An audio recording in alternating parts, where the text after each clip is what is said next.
일단 그 한국 언론이 왜 기후 위기를 소홀히 다루는지 요거에 대한 제 좀 개인적으로 느낀 바를 말씀드리면 이제 국내 이제 기후 변화 문제에 대한 사회적 관심이 고조되기 시작한 건 작년부터였던 걸로 생각이 됩니다. 그 유명한 이제 그레타 툰베리가 금요 결석 시위를 시작한 게 2018년 8월인데요. 그 이후에 이제 IPCC 1.5도 보고서, 그러니까 지금 우리가 모두 다 알고 있는 이제 지구기온 상승폭이 1.5도를 넘으면 돌이킬 수 없는 기후 변화가 초래된다라고 하는 그 과학적 근거가 되는 1.5도 보고서가 채택된 게 2018년 10월이었고, 근데 이걸 제가 일하면서 이제 좀 인지하게 된 시점은 아무래도 작년 초였던 것 같습니다.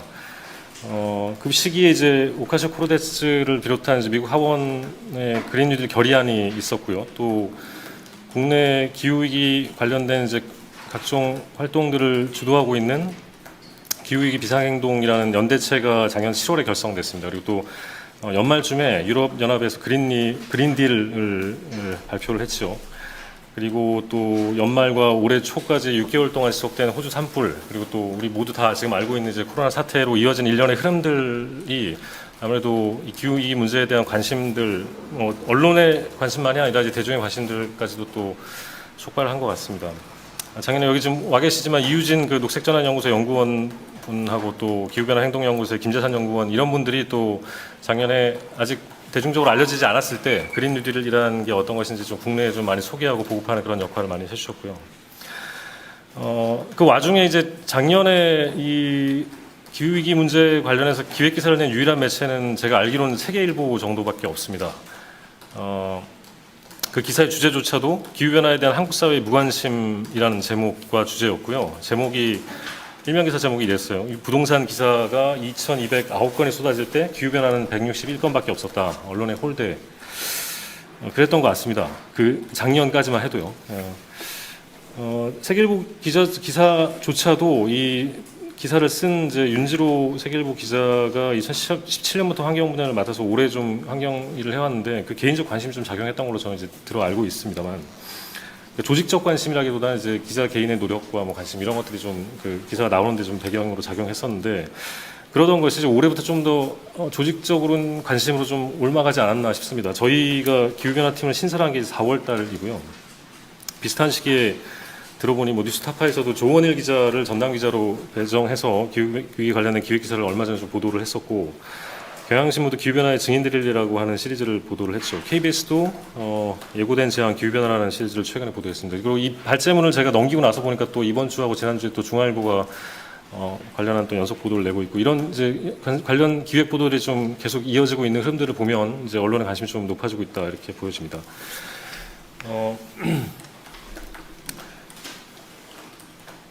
그렇지만 또 여전히 아직까지 좀 거리가 있다는 느낌을 받는 것은 뭐 저희 팀의 얘기를 좀 잠시 드리자면, 저희는 지금 저 팀장과 또 환경 담당, 에너지 담당, 기상과학 담당 이렇게 4명으로 구성되어 있습니다. 근데 이게 언론사 상황을 잘 아시는 분은 아시겠지만 모르시는 분들을 위해서 설명드리자면, 이게 원래 이 담당 기자들은 원래 다 있습니다.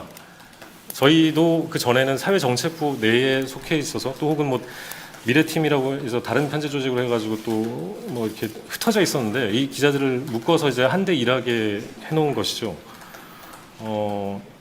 팀을 신설했다고 하지만 이게 인원이 증원돼가지고 이 분야를 맡는 기자들이 좀 늘어나거나 이런 게 아닌 거죠. 그러니까 원래 하던 일들을 같은 기후변화라는 주제로 이제 묶어서 해보자, 뭐 이런 취지로 이렇게 팀이 만들어진 것이라, 뭐 다른 매체들도 마찬가지, 팀을 만든다 하더라도 마찬가지 상황일 거라고 생각합니다. 오히려 최근엔 또 이제 보수 언론이나 이제 경제지를 중심으로 해서 이제 탈원전, 이 정부가 현 문재인 정부가 추진하고 있는 탈원전에 대한 반대를 위해서 재생에너지를 깎아내리기 위한 그런 기사들, 이런 것들이 좀 주된 반동적 흐름이 아닌가 하는 생각을 합니다.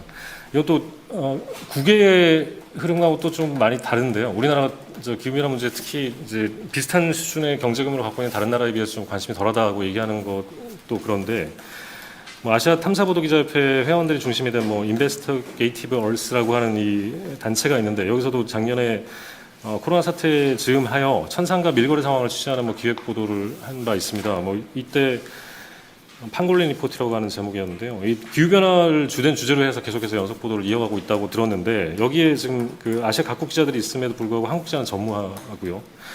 또 뭐 잘 아시겠지만 지난해 4월에 이제 400여 개 세계 언론사가 공동 결성한 커버링 클라이밍 나우라고 하는 이제 단체가 있는. 그러니까 여기 이제 그 일종의 사이트에 아카이브 형식으로 해서 기후 변화 관련된 각종 기사를 모아놓고 또 뭐 관련된 소식을 최신 전하고 뭐 이런 역할을 하는 그런 사이트인데. 여기도 역시 한국 매체는 동아 사이언스 정도가 유일하게 참여하고 있습니다. 관심이 좀 덜한 것 같습니다. 국외에 비해서. 한국 정부가 추진 중인 그린 뉴딜에 대해서 제가 이제 간접적으로 청와대 비서관 출신의 한 인사가 이렇게 말했다고 들은 게 있는데요. 뭐 대통령이 이 그린 뉴딜에 대한 뉴딜을 하자고 이제 제안한 순간 관련된 성격 논쟁이 이미 국내에서 끝나버린 것이나 마찬가지다. 뭐 이런 말씀을 해주셨는데. 그러니까 아래로부터 해서 이런 논의들이 좀 이렇게 올라오는 것이 아니라 위에서 톱다운 방식으로 내려오다 보니까 이거에 대한 충분한 논의를 하지 않고 그냥 이 관련 정책들을 기존에 있었던 정책을 그린딜로 포장해서 내놓는 식의 것들이 좀 지금 정부에서 진행되고 있다고 보여지는데 이건 뭐 우리 언론도 좀 마찬가지 아닌가 이런 관점으로 좀 이 그린뉴딜과 기후위기 문제를 접근하고 있지 않은가 하는 이제 인상이 있습니다. 뒤에 좀 자세하게 말씀드리겠습니다만. 그리고 요거는 이제 저희가 이제 초반에 이제 4월 1일 날 저희 팀이 만들었는데 그 이후에 이제 기후위기 관련해서 좀 보도를 하려고 이것저것 내부에서 발제를 하다가 이제 좀 잘 어그러진 과정들을 좀 정리해 놓은 건데요. 그린뉴딜 관련해서는 이제 정부 정책이 확정되기 전에 한 5월 즈음이었는데 그때가 대통령이 그 정부 4개 부처에다가 그린뉴딜 관련한 좀 보고를 좀 해와라라고 주문을 하고 나서 기다리는 기간이었는데 그때 이제 시민사회단체들 중심으로 해서 이런 관련 여러 제언들이 나왔었습니다. 그때 이제 그런 걸 좀 모아서 이렇게 가야 한다는 취지의 뭐 이런 기사를 좀 써보려 했으나 편집회의에서 번번이 좀 잘 통과가 안 되더라고요. 보면 뭐 주로 이제 청와대와 정부가 지금 한창 논의 중인 주요 사업이 어떤 것인지가 중요하지 않겠느냐. 일종의 좀 단독 기사를 물어라 뭐 이런 주문인 건데 뭐 그런 식의 기사들이 좀 필요하지 지금 이 시민사회에서 제안하는 그린 뉴딜이라는 게 상도 좀 모호하고 이대로 기사로 구현하는 건 쉽지 않겠다 뭐 이런 반응들이 좀 있었어요. 그래서 계속 기사가 미뤄지다가 결국에는 이제 정부 정책 확정되고 나서 이제 나가는 뭐 그런 식이 좀 있었고요.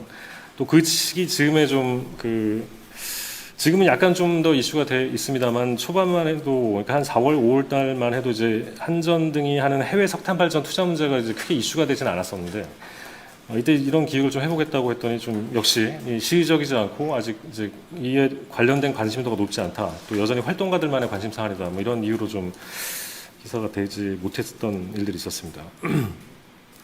뒤에는 좀 생략하고요.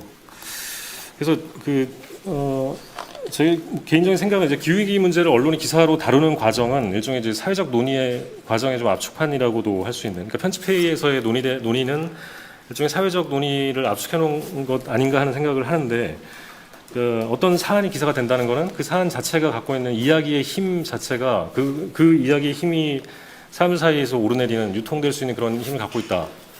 그런데 기후위기는 아직까지 그 정도 수준의 어떤 힘을 갖고 있지는 않다. 뭐 이런 생각을 좀 하게 됐습니다. 코로나19가 지금 현재 일반 사람들이 병의 기작이나 뭐 그 바이러스의 생김새 이런 것까지도 잘 알고 있는 것하고는 좀 이제 차이가 있다고도 볼 수 있겠죠. 그런 와중에 이제 최근에 나타난 또 흐름은 이제 보수 경제 언론들 중심으로 해서 이제 정부의 탈원전 정책을 공격하려고 재생에너지를 깎아내리는 이런 이제 보도들이 계속 연이고 있습니다. 얼마 전에 이제 요 재생에너지 발전 시설 설치 갈등의 원인과 해법이라는 세미나가 있었는데 그때 이제 중앙대 신준섭 교수님께서 발제해 주신 내용을 좀 제가 가져왔는데 재생에너지 관련 언론 보도 1,864건을 분석했더니 단어 빈도수로 봤을 때 에너지가 12,800여 건, 또 발전이 5,800여 건, 원전이 5,300여 건, 뭐 이렇게 쭉 나왔어요. 태양광도 4,400. 심 교수님 결론은 이제 이런 결과는 재생에너지가 원자력과 동시에 다뤄지는 이슈임을 보여준다. 즉 언론은 재생에너지 확대 정책을 탈원전 정책으로 받아들이고 있다. 이렇게 해설을 하시더라고요. 재생에너지가 확대되어야 하면 이제 뭐 기후위기 문제에 관심 있고 이제 적극적인 분들이야 당연히 다들 동의하시겠지만 지금 온실가스를 더 이상 배출하지 않고 우리가 계속해서 이 경제 체제를 끌어가려면 재생에너지를 확대하는 게 필수적임에도 불구하고 이제 그런 얘기 배경, 맥락 이런 것들이 빠진 채 정부가 무리하게 재생에너지를 확대하려고 하고 있다. 탈원전 그 좋은 원전을 왜 버려두고 뭐 이런 이제 논지로 전개를 하다 보니까 재생에너지를 그냥 마냥 깎아내리기에 바쁜 것 같은 인상을 전 받습니다. 다음 장부터 좀 구체적으로 말씀드리면 한국경제신문에서 이런 보도를 많이 내는데요. 뭐 계신지 모르겠습니다만 전 전형적인 사례로 봅니다. 재생에너지 깎아내리는 재생에너지에 대한 필요성, 이 전환 필요성에 대한 언급이 전혀 없는 채 그냥 이 재생에너지는 여러 가지 문제가 많다. 그래서 오해와 편견만 심화해서 재생에너지로의 전환에 대한 국민적 이런 힘을 모으는데 오히려 방해만 주고 있는 그런 보도들이 아닌가 하는 생각을 하게 됩니다. 나와 있는 표현들 보면 날씨에 따라 풍력발전 들쭉날쭉하다, 안정적인 전력 수급에 차질을 줄 것이다, 재생에너지가 과잉 과소발전을 하는데 이를 해결할 뚜렷한 대책이 없다. 이것 때문에 최악의 경우 블랙아웃이 나올 수 있다. 이런 언급들이 있고요. 해상 풍력에 대해서도 어업구역이 축소되고 해양 환경에 악영향을 미칠 것으로 우려하고 있다. 이런 식의 평가를 하고 있습니다. 여기 저희가 요 한국경제신문과 정반대의 기사를 한번 써봤습니다. 바람선 풍력발전기 왜 나흘에 한 번꼴 멈춰 세우나. 그래서 왜 그 제주에 가면 풍력발전기들이 다 돌아가지 않고 중간중간 멈춰 서 있는 것들이 있는지에 대한 설명을 하는 건데요. 한국경제신문 방금 본 기사는 그렇기 때문에 재생에너지가 문제가 많다는 것이었고요.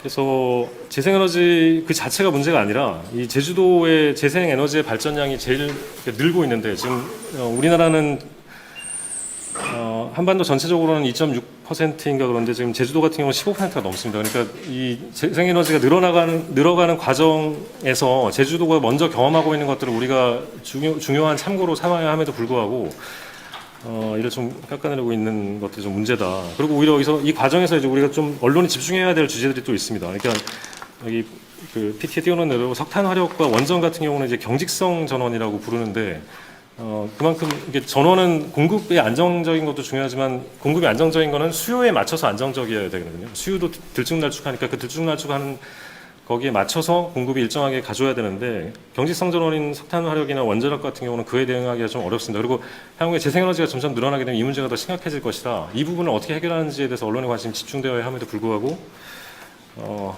이런 문제는 없이 이제 재생에너지가 이래서 문제다라는 기사만 쓰고 있다는 말씀입니다. 이것도 이제 한국경제신문의 기사인데요. 마찬가지 맥락의 얘기입니다. 넘기고요. 그래서 또 가끔 전 이제 아침에 이제 조간 이제 체크를 하면서 이제 보다 보면 이런 것도 보는데 여기 좀 이제 이것도 한국경제신문의 기사인데 중간에 보면 기후변화 대응이라는 것이 도덕적 의무다 뭐 이런 표현이 나오더라고요. 제가 좀 약간 혀를 찼습니다. 이게. 그리고 또 이건 조선일보가 이제 최근에 그 장마 시기 이후에 계속해서 쓰고 있는 이제 태양광 산사태 보도의 한 예입니다. 뭐 산사태가 태양광 때문에 많이 난 것 양 이제 그렇게 이제 보도가 됐었고요. 그때 그래서 산림청이 해명도 했었죠. 이 12건이란 건 전체 그 시기에 일어났던 산사태의 1% 가량 정도밖에 안 되는 것인데 이거 마치 태양광 때문에 산사태가 난 것처럼 보도를 하고 있고 또 이것은 지금 띄워놓은 기사는 이거에 대한 또 후속 보도인데요. 산림청 해명이 12건이었다고 들었는데 그렇지 않고 50건이 넘어서 올여름 장마 기간 동안 거의 하루에 한 번꼴로 사고가 났었다고 하는데 이것도 역시 전체 수하고 견져보면 태양광 설비 전체적으로 따졌을 때는 0.01%이고요. 또 산지 태양광만 가지고 놓고 봐도 0.4% 수준에 불과해서 매우 소수의 일을 가지고 되게 좀 크게 보도한 것이라고 볼 수 있고요. 이런 사진들도 크게 써서 태양광의 산사태 불러일으키는 이 독자들의 이제 오해를 심화시키는데 기여하고 있는 것 같습니다. 또 뭐 이런 보도도 있었습니다. 태양광 때문에 잘려나간 이제 나무들이 5년 동안 300만 그루였고 이 중에 80%가 문재인 정부 출범 뒤에 잘렸다. 뭐 이런 보도였는데요. 이것도 역시 일부 사실 크게 왜곡한 것이라고 볼 수 있는데 김성환 의원실에서 이에 대해서 이제 반박자를 냈었던 건데 실제로는 51% 정도의 그 태양광이 이명박 박근혜 정부 당시에 발전 허가를 받아서 2017년 이후에 지어지다 보니까 그런 배경 설명이 없이 지금 이제 그 개수를 세서 80%가 문재인 정부 출범 뒤에 잘렸다 이렇게 보도한 사례라고 할 수 있습니다.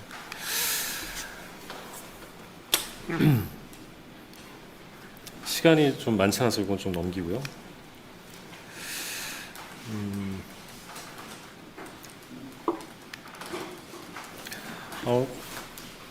매체들의 보도는 좀 여전히 좀 편향적이고 그러합니다만, 아까 이따 좀 다른 발제자님도 그렇게 말씀해 주실 것 같긴 한데, 좀 일반 국민의 관심은 그렇지 않는 것 같습니다.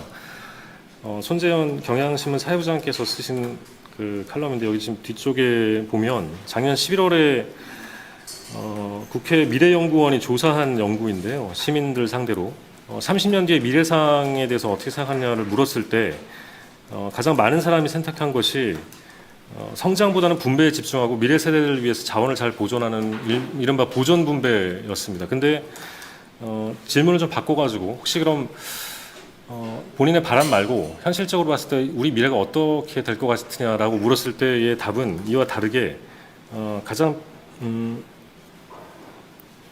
안정성장이라는 답이 가장 많이 나왔습니다. 이거는 지금처럼 에너지를 사용하고 경제 성장에 매달리는 그런 경제 모델인데요. 그러니까 바라는 것과 현실과 차이가 있을 수 있다.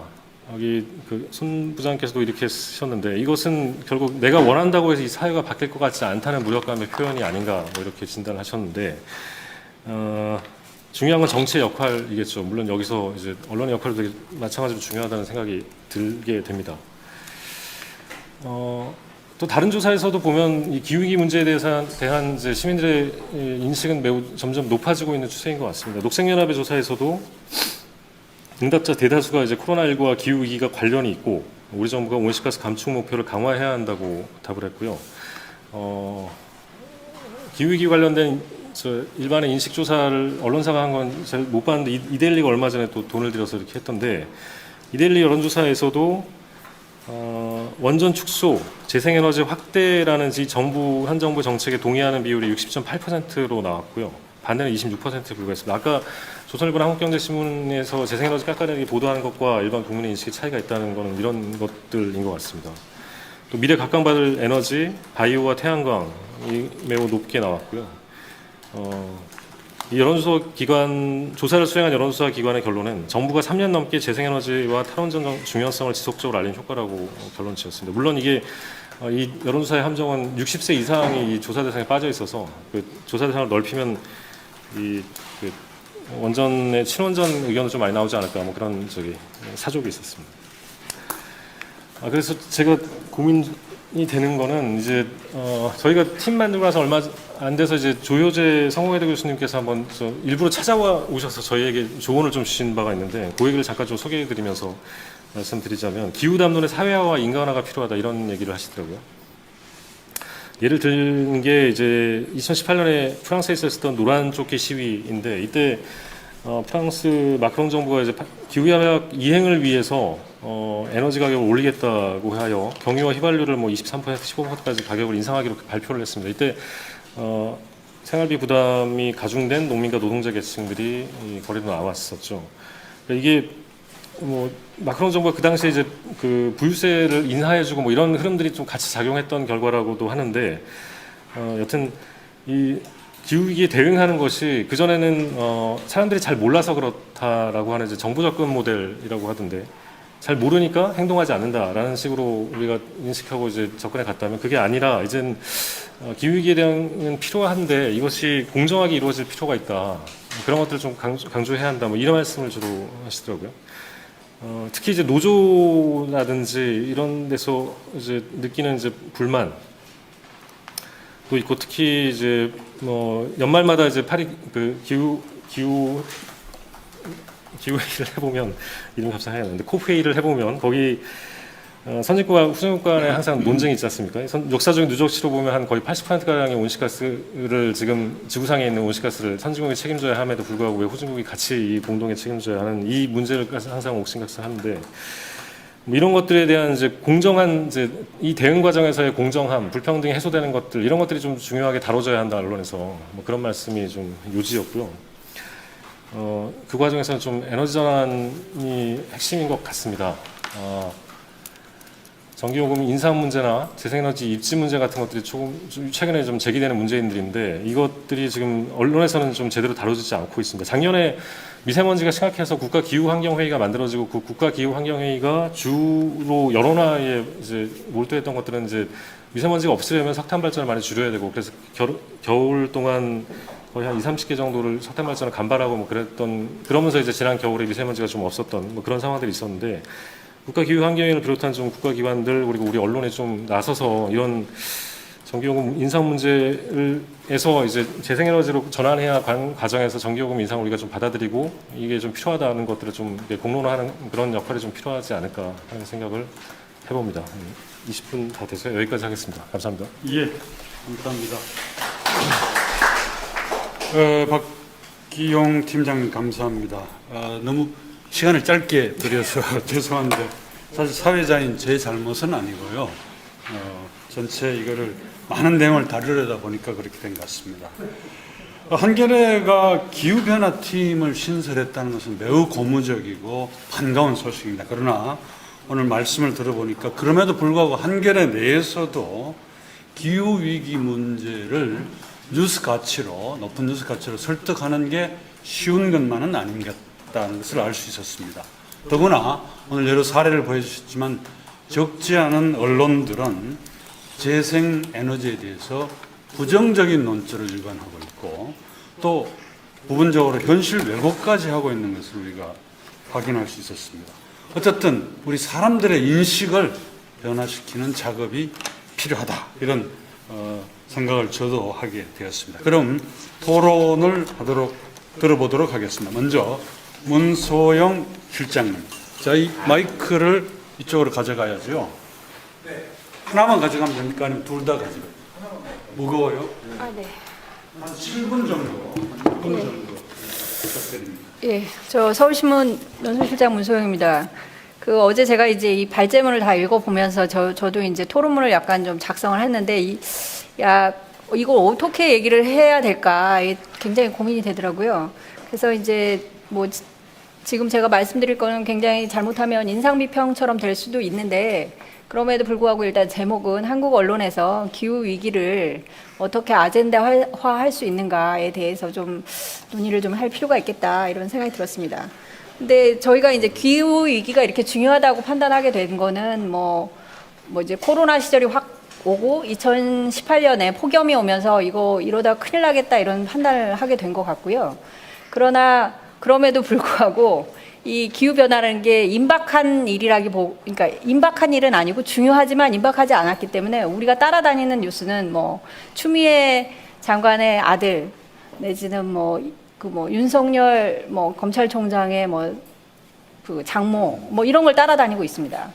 그러면서 실제로 정말 더 아젠다로 한국 사회에서 중요하게 거론돼야 하는 국제뉴스 같은 거는 지금 거의 3개월 이상 거의 다뤄지지 않고 있어요. 그 사이에 우리가 기후 위기뿐만 아니라 중요하지만 임박하지 않았기 때문에 지금은 시급을 다투지 않기 때문에 다루지 않았던 뉴스들이 뭐가 있냐면 영국과 일본이 FTA를 맺은 것, 또 이스라엘이 아랍에미리트와 협정을 맺은 거, 내지는 스가 정부가 탄생한 거 이런 것들을 굉장히 소홀하게 다루면서 이게 정리가 잘 안 되는 거예요. 그런 측면에서 보면 실제로 기후 위기에 관련해서 언론이 이렇게 관심을 기울이지 않는 건 국내 정치를 굉장히 진영에 맞춰서 기사를 출고하고 있기 때문에 이런 일이 벌어지고 있다고 생각을 합니다.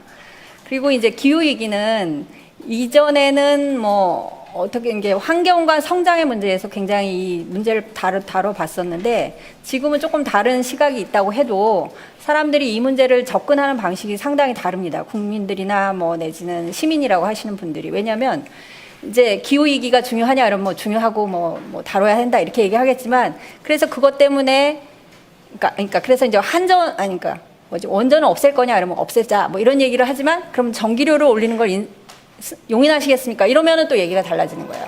마치 복지를 확대하는 거를 사회 안전망을 확대하는 거를 긍정하십니까? 이렇게 얘기하면 예스라고 얘기하지만 그러면 그거에 따른 증세를 용인하시겠습니까? 증세를 받아들이시겠습니까? 정부가 증세를 하면 이렇게 하면 또 아니요 그렇게 못 하겠는데 이런 입장이 나오는 거랑 굉장히 이게 그 기후 변화와 관련해서 기후 위기에 관련해서 사람들이 양가 감정이 있다는 거예요. 그래서 그 뭐 원전을 없애는 것 뭐 이런 것도 그런 차원에서 좀 봐야 되지 않을까.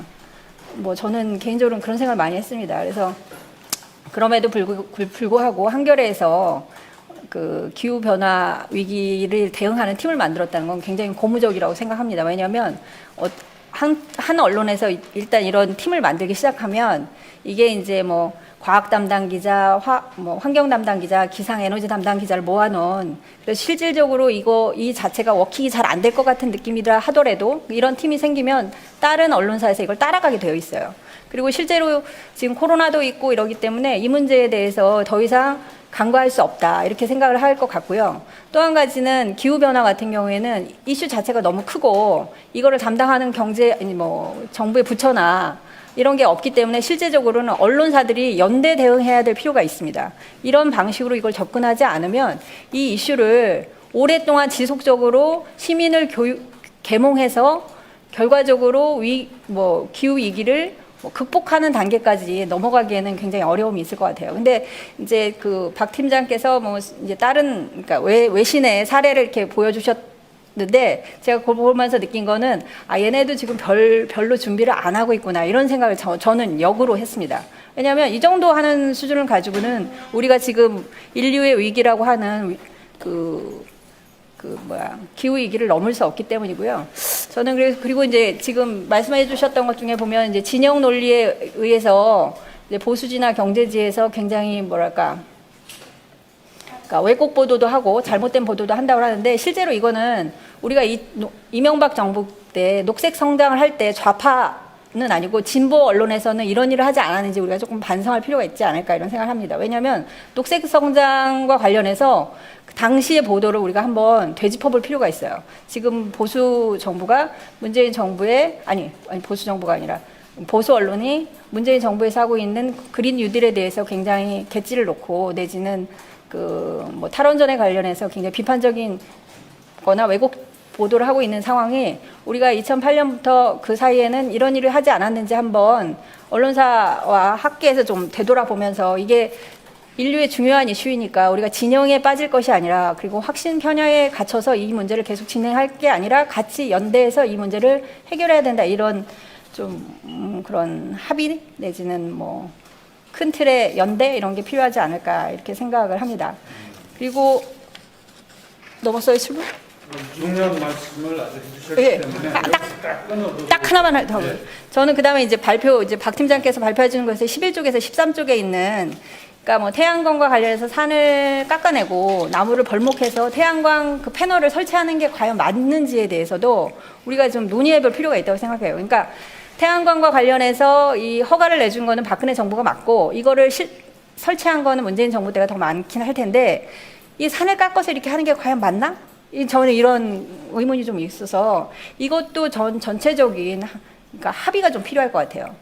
그래서 그런 차원에서 우리가 조금 여론을 환기하는 차원에서 이 보도에 대해서 좀 더 객관적이고 신뢰할 수 있는 기관이나 이런 데와 연대해서 이것도 연대 보도, 함께 기획 보도를 여럿이서 같이 하는 그런 것도 필요하지 않을까 싶습니다. 그리고 저는 이제 이명박 정부 때 녹색 성장과 관련해서 약간 스타디도 좀 세게 하고 해외 출장도 다녀왔었는데 제가 그때 이제 느꼈던 게 뭐냐면 재생에너지인지 녹색에너지인지 사실 우리나라는 지금 이 개념 규정 이거를 어떻게 부를 건지 그러니까 이 정부 때마다 막 바뀌거든요. 그래서 이 개념 규정을 어떻게 할 건지에 대한 이 논의도 좀 일단 필요한데 이제 제가 얘기하고 싶은 건 이렇게 만약에 재생에너지를 하면 아니라고 많이 주장하지만 전기가 쇼티지가 날 가능성이 있어요. 왜냐하면 바람이 안 불 수도 있고 햇빛이 안 나올 수도 있고 이렇기 때문에. 그래서 제가 그때 북유럽 쪽에 가서 봤던 건 뭐냐면 이게 재생에너지든 녹색 성장이든 녹색에너지든 이걸 도입을 하려면 이웃나라하고 몹시 같이 친해야 되겠구나. 왜냐하면 전력이 부족하게 되면 재생에너지를 만약 25% 했는데 그날따라 바람도 안 불고 햇빛도 나빠서 한 13% 했다. 그러면 이웃나라에서 이걸 꼬아야 돼요. 전력을. 그래서 그런 것들을 할 수 있는 만한 이 외교적 환경도 굉장히 중요하기 때문에 이런 걸 다 다양한 측면에서 바라보면서 이걸 접근을 할 필요가 있다 이런 생각이 들었습니다. 예. 감사합니다. 마이크 이동 거리상 이영태 부장님이 국장님 먼저 토론해 주시겠습니다. 네, 안녕하세요. 뉴스픽 이영태입니다.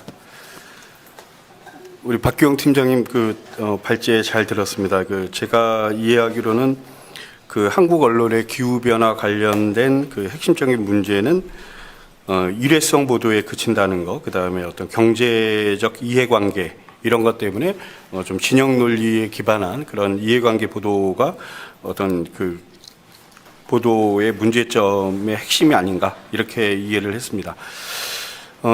저는 이제 발제 내용문을 보면서 그러면은 이런 문제를 한국 언론이 어떻게 극복할 것인가, 그리고 이제 한겨레에서 기후 변화팀이라고 하나의 이제 그런 새로운 팀까지 만들어서 조직을 만들어서 활동을 하고 있다는데, 그럼 기후 변화에 대한 보도를 어떻게 하면은 좀 더 활성화시킬 수 있고 좀 우리가 일반인들이 관심을 갖는 그런 언론의 기후 보도가 이루어질 수 있을 것인가, 그런 고민을 좀 해봤습니다.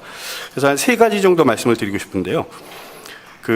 첫 번째는 사례 중심의 스토리텔링이 이루어지면 좋겠다. 그러니까 기후 변화와 관련해서 그냥 기후라고만 얘기하면 기후 변화를 좀 어떻게 보면은 우리가 이제 하나의 이제 위기 문제로도 다룰 수 있고 과학의 문제로도 다룰 수 있고 그렇지만, 요거를 이제 아까 과제 중에 보면은 기후 담론의 사회화 인간화가 필요하다라고 했는데 이거랑 좀 연결이 되는 것 같습니다. 그러니까 어떤 기후 변화로 인해서 우리 사회가 어떻게 변화되고 있고 어떤 사람들이 어떤 고통을 받고 있고, 반대로 또 어떤 사람들은 기후 변화를 통해서 어떤 이익을 얻고 있는가, 이런 얘기들을 묶어서 기후 보도를 하면은 좀 더 일반인들이 좀 더 가깝게 받아들이고 또 보도 기사 내용도 재밌어지지 않을까.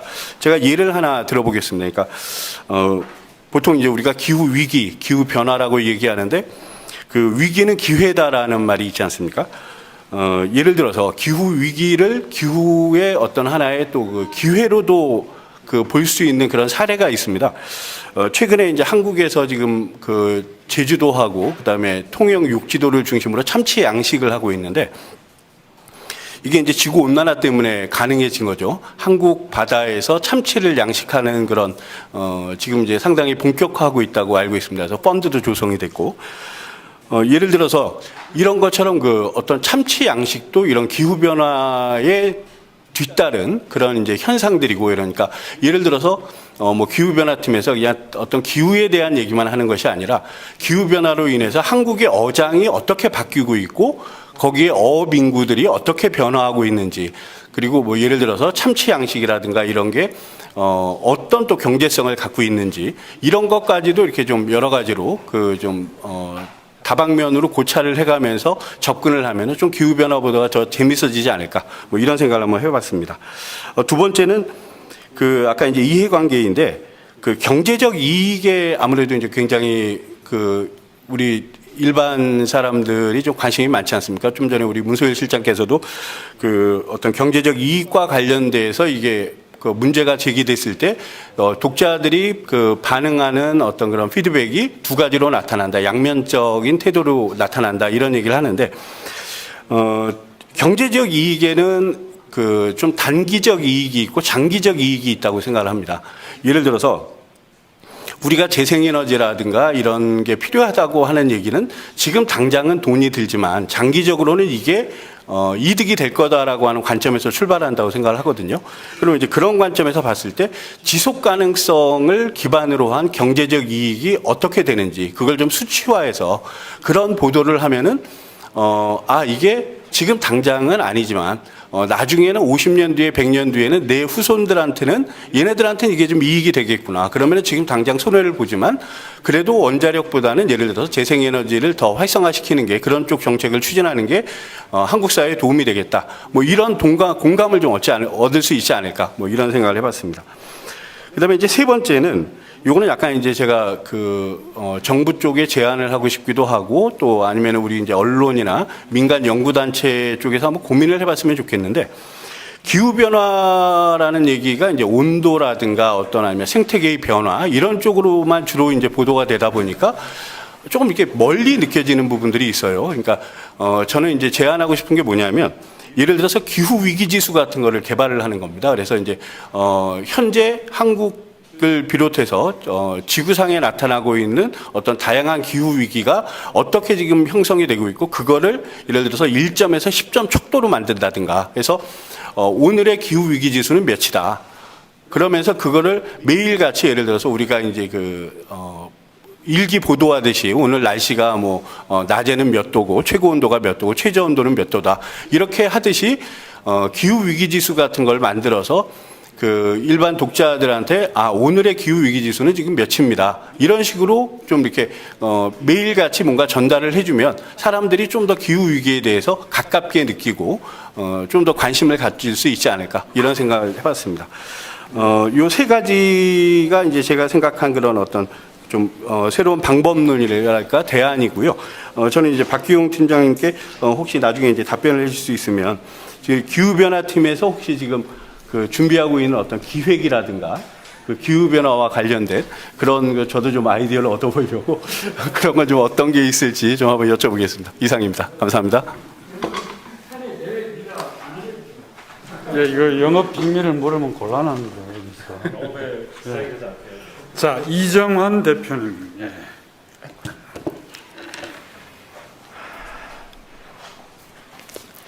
네, 미디어오늘 이정환입니다. 오늘 토론에 오면서 한겨레가 정말 잘하고 있으니까 칭찬만 하라라는 이야기를 들었는데요. 그러니까 제가 워낙 화가 많습니다. 제가 오늘 이 자리가 좀 그 주제가 주제인 만큼 분노를 끌어내고 행동을 촉발하는 자리가 되어야 한다고 생각을 하고 왔습니다. 그 어느 때보다도 심각하고 정말 절박한 문제, 한각에 우리가 다룰 수 없는 문제를 다루고 있다고 생각하기 때문입니다. 저널지막 연구소가 이런 세미나를 만들고 미디어오늘이 오늘 유튜브를 통해서 라이브 중계도 하고 기사도 쓰는 이런 기회가 정말 기쁘고 고마운 마음입니다. 다만 기후변화 보도는 여전히 선언과 구호가 많은 것 같습니다.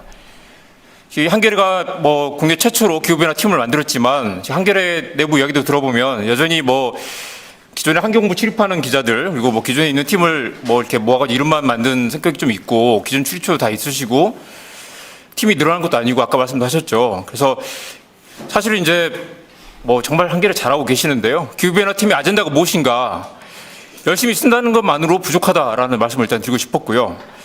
아까 처음에 박기용 팀장님 말씀하신 것처럼 우리 모두가 고민해야 될 문제는 그레타 툰베리는 하는데 왜 우리는 못하는가? 주류 언론은 왜 그렇게 메시지가 약한가라는, 왜 언론은 지금까지 하나만 한 이야기를 계속 하는 것처럼 들리는가에 대한 고민이 필요할 것 같습니다. 우리는 잘하지 못하고 있다라는 인식, 매체의 도달률이 떨어지고 의제 설정 영향력이 줄어드는 건 한겨레만의 문제도 아니고 기후변화라는 주제만의 문제도 아니고 뉴스 플랫폼의 변화, 콘텐츠 유통 플랫폼의 진화와 관련된 여러 가지 복합적인 문제가 있습니다. 한겨레 정말 잘하고 있고요. 하지만 열심히 잘하는 것만으로 부족하다라는 문제식을 모두가 가져야 됩니다. 우리가 사람들을 제대로 설득하지 못한다면 우리가 제대로 이야기하지 못하는 것이다라는 말씀을 드리고 싶습니다. 제 고민은 왜 이 중요한 문제, 의제 설정에 우리가 실패하고 있는가? 우리가 소홀히 다루고 있는 건 아니고 여전히 기후변화에 대한 기사는 많이 늘어났습니다. 그렇지만 왜 파이팅이 제대로 안 되는가? 사실 미디어오늘도 저희 정철훈 기자가 이런저런 기사를 많이 쓰지만 사실 대부분 다 뻔한 기사들이에요. 왜 우리는 이 기사를 많이 쓰는 것만으로 의제 설정을 하지 못하는가라는 고민들인데요. 일단 문제를 강조할수록 독자들이 절망하고 냉소하게 되는 그런 문제가 있습니다. 제대로 이슈 다루지 못하기 때문에 늘 반복된 이슈 같기도 하고 그래 기후변화 정말 심각하지라고 독자들이 그냥 둔감하게 되는 거죠. 기자들이 그렇게 많은 기사를 쓰지만 세상을 바꾸고 사람들 생각을 바꾸는 게 아니라 사람들을 더욱 문제에서 멀어지게 만들고 있는 게 아닌가라는 고민을 하게 됩니다. 우리가 열심히 하고 있는 게 있지 않은 게 아니라 메시지가 실패하고 있는 것이다라는 생각이 들고요. 잘 싸우지 못하고 있고 기자들이 제 역할을 하지 못하고 있다. 아까 박기용 팀장 발표에서도 이 많은 언론 보도에서 재생에너지 확대와 탈원전을 동일시한다라는 말씀을 하셨는데요. 저희 존경하는 김용욱 교수님과 제가 카이스트 대학원에서 왜 언론 보도가 이 태양광 보도를 이렇게 언론사마다 다 다른가라는 그 연구를 한 적이 있습니다. 결론은 다 다르다는 것이죠. 조선일보의 보도가 다르고 한겨레 보도가 다르고 중앙일보가 또 다르다는 것입니다. 누구나 다 자기 이야기를 하는 것이죠. 조선 동아는 특히 탈원전이 문제가 아니라 속도가 문제다라는 이야기를 계속합니다. 실제로 속도가 문제다라는 주장은 그것 자체로 굉장히 일리가 있어요. 탈원전을 강조를 하고 급속도로 태양광을 밀어붙이는 게 과연 이 절차적으로 맞는가라는 문제적인 것 자체로 뭐 충분히 언론 보도로서 가치가 있다고 생각합니다. 한국이 태양광의 효율이 낮다라는 지적도 조중동이 계속하죠. 태양광이 더 친환경적이라고 할 수 없다라는 그런 주장도 계속 있습니다. 그런 주장들은 결코 서로 설득할 수 없는 양쪽의 극단을 달리는 서로 주장의 차이를 확인하는 그런 보도들이죠.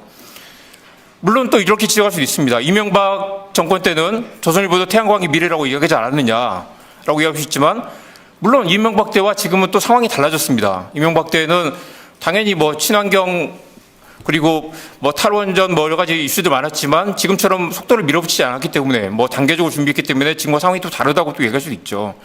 정부 정책이 달라졌고 상황이 달라졌기 때문에 조선일보 보도도 달라졌다고 그 사람들은 그렇게 또 얘기를 합니다. 그래서 그런 비판은 의미가 없고, 이런 언론 보도의 문제들은 결국 생각이 차이를 확인하는 것뿐. 조선일보는 늘 그렇게 이야기하고 한겨레는 늘 그렇게 이야기하고, 그래서 보는 사람들, 독자들도 맨날 늘 그렇게 생각하는 거예요. 아, 조선일보는 뭐 이렇고 한겨레는 뭐 이렇게 다 이런 것들. 너는 그렇게 생각하는구나라는 거 가지고 과연 한국 사회가 어떤 더 나아간 토론으로 나갈 수 있는가. 이건 원래 옳고 그르냐의 문제가 아니라 결국 선택의 문제인 것이고, 효율의 문제가 아니라 어떤 불이익이나 뭔가 뭐 손실을 감수하고라도 가야 되는 문제인 것입니다. 거기에 한국 사회가 선택을 해야 되는 것이죠. 그리고 반대되는 사람들을 설득해야 되는 문제인데, 우리는 그냥 서로 차이를 확인하는 것들, 그리고 생각이 다른 사람들을 설득하는 게 아니라 그냥 계속 주장을 쏟아내고 있는 것이죠. 설득하지 않고 그런 보도들을 보면 별로 절박한 것 같지 않아요. 야, 우리는 이런 보도를 하고 있어. 우리는 태양 탈원전으로 가야 된다고 생각해. 우리 주장만 이야기하는 것으로 우리 할 일을 다 했다고 생각하는 게 아닌가. 과연 우리가 여기서 그쳐도 되는가? 과연 이게 논쟁의 문제인가라는 생각을 하고요. 조선동하고 우리는 다르다라고 비교하는 것만으로 과연 우리가 할 일을 제대로 하고 있는가?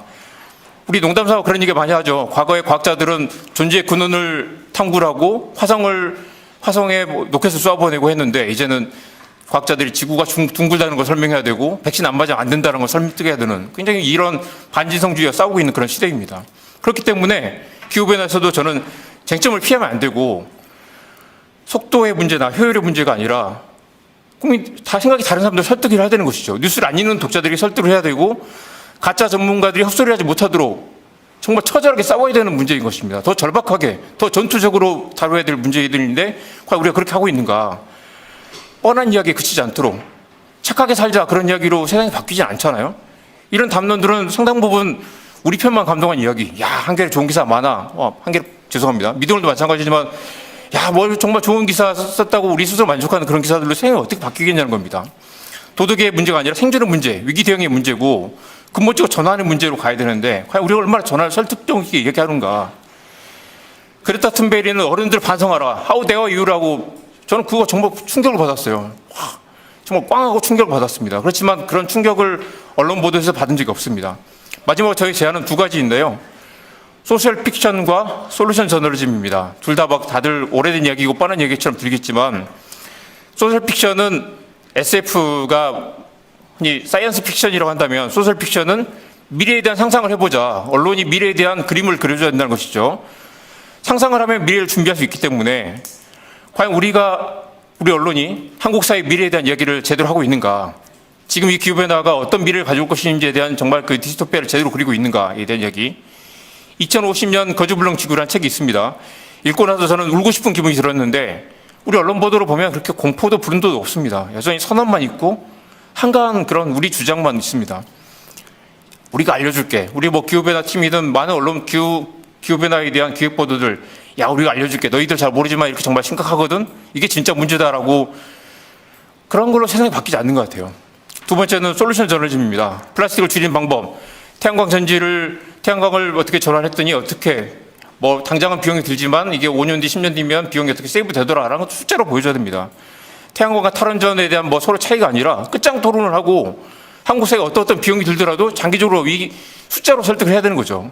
예산이 얼마가 들고 이게 뭐 태양광이 효율적이다라고 말하는 건 사실 저도 설득력이 없고요. 비효율적이지만 이렇게 가야 된다는 걸 약점을 까놓고 설득을 해야 됩니다. 그런 논의가 별로 없었던 것 같아요. 우리는 만약에 태양광 탈원전 논란이 있다. 거기서 만약에 반대되는 사람들에게 링크 하나 탁 던져서 이것만 읽어보십시오. 끝장 토론이 될 만한 그런 완벽한 그런 기사를 우리가 만들고 있었는가. 그런 기사 저는 사실 본 적이 없습니다. 메뚜기, 산불, 빙하 붕괴, 홍수, 이상기온, 장마, 용고동터 모든 게 연결돼 있다.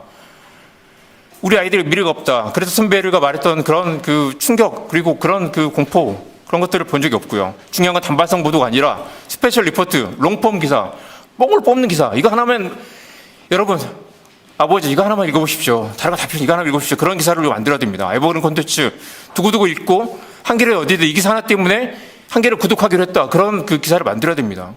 우리가 갈수록 그 매체 환경이 복잡해지고 기사의 효용이 떨어진다고 생각하지만 정말 잘 맞는 기사 하나가 매체 충동 독자를 만듭니다. 거기에 투자를 해야 되는 것이죠.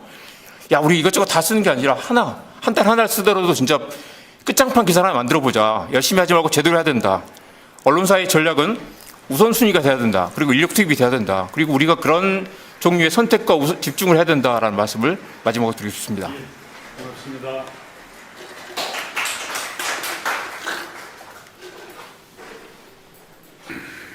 요즘 사회자도 힘듭니다. 이거 무거운 거 들고 다녀야 되고. 우리 이정환 대표께서 우리가 더 전투적이 되어야 한다는 말씀을 아주 전투적으로 해 주셨습니다. 제가 며칠 전에 그 한겨레에서 조천호 전 국립기상과학원장님 인터뷰 기사를 본 적이 있는데요. 이 기후 위기가 사실은 아직 우리 눈에 그렇게 잘 보이지 않고 우리 몸으로 그렇게 체험하기 힘든 주제를 이미 와 있지만 그래서 언론이 이것을 의제화하기가 굉장히 어렵다는 거죠. 오늘 토론자들께서 여러 가지 제안을 해주셨고 또 질문도 해주셨습니다. 태양광 산을 무너뜨려서 태양광 발전을 하는 게 과연 옳으냐라는 것과 기술적인 여러 가지 측면들도 질문이 있었는데 우리가 시간이 없기 때문에 딴 부분은 다 대답하시지는 마시고요. 대답 꼭 하셔야 되는 부분 하시고 아까 저는 중요한 그 제안을 우리 문소영 논술실장께서 하셨다는데 어떻게 보면 이정환 대표 이야기하고도 일맥상통합니다. 서로 다른 보도가 아니라 어떻게 보면 언론사들이 좀 연대해서 적어도 이 기후 위기 문제만은 우리가 정치적인 정치적이 아닐 수는 없지만 연대하는 작업을 좀 해야 한다라는 게 저는 아주 설득 있게 와 닿았는데 혹시 그런 움직임이 있는지 가능성은 있는지 하는 그런 것을 묻고 싶고요. 어떻게 보면은 마지막으로 아닙니다. 그 부분에 대해서 이제 대답을 해주시죠. 전체 질문에 대해서 시간을 많이 드릴 수는 없습니다. 짧게 해주십시오. 예, 지금 말씀 되게 많이 해주셔서 저희가 뭘 그동안 그러니까 어떤 보도를 주로 했는지 이에 대한 소개를 좀 안 드리고 오히려 나쁜 사례만 말씀드린 것 같아가지고 아까 이영태 국장님께서 말씀하신 것 중에 비슷한 걸 하고 있는데요. 기후위기 지수개발이라고 하신 저희가 7월부터 2주에 온실가스라고 해가지고 미국 국립해양대기청에서 이제 전 지구 평균 수치를 내는 게 있는데 그거를 이제 주간 단위로 해가지고 저희 지면에 보도를 하고 있습니다. 이게 영국 가디언이 이제 기후변화 팀에서 내는 뉴스레터에서 이제 언급하고 있는 걸 그냥 저희가 따와가지고 저는 지면에 쓰고 있는데요. 보통 한 수요일이나 목요일치에 게재가 되는데 거기에 척도들이 들어가죠. 산업화 이전 수치가 어떻고 안전한 수치가 어떻고 이걸 넣으면 회복 불가능한 기후변화가 초래된다 이렇게 병렬적으로 해놓고 이제 이번 주에는 얼마였다 이렇게 하고 있는데요. 수치 자체가 변동성이 크질 않아서 이걸 정기적으로 보도하는 것 자체가 이게 의미가 있겠나. 보는 사람 입장에서는 숫자가 거의 변하지 않기 때문에. 근데도 저희 국장이 하자고 하시더라고요. 원래 날씨면에다가 이제 붙여가지고 조그맣게 낼까 했는데 이면에 앞세워서 내자. 아무데도 안 하니까. 그래서 지금 하고 있습니다. 근데 좀 많이들 아직 못 보신 것 같다는 느낌이 좀 있고. 그리고 아까 산지 태양광 문제 관련해서는 이제 여러 논의가 좀 최근에 좀 있습니다. 제가 이쪽 전문가가 아니고 이제 그냥 기자로서 접하는 정도 수준이라서 많이 알지는 못합니다만, 태양광 같은 경우는 입지 규제가 좀 너무 우리나라 좀 까다롭게 돼 있습니다. 외국에 비해서. 평지 이런데 이제 도로나 이제 주택에서 이격거리 규정 같은 것들이 좀 과하게 설정돼 있어요. 그래서 특정 지자체를 가면 거의 바늘 꽂을 정도의 넓이밖에 없는 뭐 그런 상황들이 나오고 하는데 그래서 대부분 다 지금 산으로 올라간 거거든요. 그래서 이 정부 들어서는 오히려 산에 있는 게 위험해지니까 경사도 같은 거 규제를 해가지고 이제 좀 거기도 못 짓게 하고 있고 뭐 그래서 평지의 태양광을 좀 더 활성화시키는 입지 규제를 좀 푸는 방안에 대한 논의가 지금 시작되고 있습니다. 그래서 저희도 관련 보도를 좀 해볼까 해서 준비하고 있는 게 몇 군데 아까 뭐 아이디어 말씀하셔가지고요. 몇 군데 기초지자체 지도를 보여주면서 여기에 태양광을 지을 수 있는 곳이 어디인지를 보여주는 뭐 그런 이제 사례를 관련 단체하고 좀 준비하고 있는데 뭐 그런 것들 그러니까 이만큼 태양광 보급하는 게 지금 쉽지 않다 현재 제도상에 그렇기 때문에 이것들을 좀 바꿔야 한다 뭐 이런 얘기를 하려고 하는 것이고요. 베스타프라고 있습니다. 지자체 공무원들이 그 기후변화 적응을 하기 위해서 지자체가 어떤 이제 그 개선 노력을 해야 되는지를 알 수 있게끔 한 그런 웹툴인데 그거는 이제 행정에서 쓰는 것이라 일반은 접근은 안 됩니다만 얼마 전에 뉴욕 타임즈가 그와 같은 툴을 활용해서 이제 보도를 한 게 있어요. 그래서 뭐 미국 내 몇 군데 도시를 보여주고 거기에 여름에 폭염이 심했을 때 그 온도가 제일 높은 지역과 낮은 지역 거기에는 뭐 저희 녹화된 것들과 뭐 아스팔트로 덮여 있는 뭐 이런 것들의 차이에 따라서 온도가 다를 텐데 하필이면 그 지역의 거주자들을 조사해 보면 뭐 인종적으로 뭐 계층적으로 그 차별받고 있다 뭐 이런 식의 보도입니다. 그래서 지금 시리즈로 몇 번 내다 말았는데 저희도 이제 그런 걸 우리 도시에 좀 적용해서 해보면 어떨까 이제 베스타프를 통해서 좀 알아보고 있는데 거기는 또 서울하고 이런 광역시는 이제 기초 단위로는 이제 이게 정리가 안 돼 있어서 뭐 그런 것도 좀 고민하는 중이고요. 이제 예. 결론으로 오늘 1세션을 결론 마무리. 네, 알겠습니다. 그래서 아까 좀 전에 사회자님께서 말씀해 주신 게 중요한 것 같은데요. 그러니까 조철 박사님 말씀대로 기후변화는 날씨하고 다르게, 그러니까 이상기후하고 다르게, 이상기후는 저희가 다 이미 체감을 해보고 그 문제에 대한 심각성을 우리 집단 구성원들이 전부 다 이제 알고 느껴서 거기에 대한 관심을 갖게 되고 이런 과정들이 있습니다만 기후변화는 과학자들의 계산과 추론밖에 없죠. 현재로는 이 기후변화가 와서 우리가 겪게 된 이 기후 재앙을 아직까지 경험해보지 않았기 때문에 본격적인 것을 그렇기 때문에 일반 대중들한테 이 얘기를 전달하는 과정이 되게 쉽지 않고 뭐 여러 어려움이 있는 것 같습니다만 그럼에도 불구하고 이건 과학적으로 자명한 사실이기 때문에 우리는 이에 대응을 인류 공동체가 같이 해야 되는 것이고 거기에 인류가 언론이 하는 역할이 되게 중요하다는 생각을 그래서 거듭하면서 노력해가는 게 되게 중요한 것 같습니다. 예, 그래요.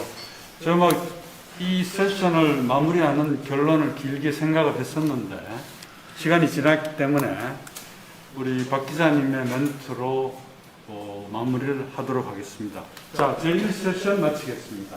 발제자님, 토론자님 감사합니다. 수고하셨습니다. 고맙습니다.